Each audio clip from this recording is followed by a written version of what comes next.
చాలాసార్లు అనిపిస్తుంది తనతో జీవితం పంచుకుంటే బాగుండేది కదా అని. కానీ జీవితం ఎప్పుడు మనం అనుకున్నట్టు జరగదు. తను నా భార్య కాకపోవచ్చు, కానీ నా గుండెలో మాత్రం తను ఎప్పుడూ ఒక ప్రత్యేకమైన స్థానంలోనే ఉంటుంది. ఎవరిని నిందించడం నా ఉద్దేశం కాదు. తన నిర్ణయాన్ని నేను గౌరవిస్తాను. కానీ ఆ దూరంలో మిగిలిన నేను మాత్రం రోజు రోజుకి నా బాధను దిగమింగుకుంటూ నన్ను నేను మార్చుకుంటున్నాను. కొన్ని జ్ఞాపకాలు వర్షంలా వస్తాయి, ఆగిపోతాయి, కానీ మనసులో తడిగా మిగిలిపోతాయి.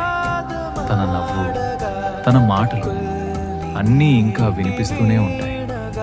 కానీ ఆ స్వరం ఇప్పుడు నాకు మాత్రమే వినిపించే ప్రతిధ్వని అయిపోయింది. ఒకప్పుడు మనము అని మొదలైన కథ ఇప్పుడు నేను అనే ఒంటరి అక్షరంగా మిగిలిపోయింది. తనతో ఉన్న ప్రతి క్షణం నాకు జీవితం అనిపించేది. ఇప్పుడు ఆ జ్ఞాపకాలు మాత్రమే నాకు శ్వాసగా మారాయి. ఆమె లేకపోవడం కంటే ఆమె ఉన్న రోజుల్ని మర్చిపోలేకపోవడమే ఇంకా ఎక్కువగా బాధిస్తుంది. ఎన్నిసార్లు నన్ను నేను ఒప్పించుకున్నా ఇది సరిపోతుంది అని, గుండె మాత్రం ఇంకా ఆమెకే ఎదురుచూస్తోంది. ప్రేమ అనేది ఎప్పుడూ కలిసే కథ కాదు. కొన్ని ప్రేమలు దూరంలోనే పూర్తి అవుతాయి. ఆమె సంతోషంగా ఉంటే చాలు అని అనుకునే స్థాయికి చేరుకున్నా, కానీ నా లోపల ఎక్కడో ఒక చోట ఆమె కోసం ఖాళీ ఇంకా అలాగే ఉంది. బాధ మాత్రమే, కానీ ఆ బాధ నుండి మనం నేర్చుకునే పాఠం జీవితాంతం ఉంటుంది.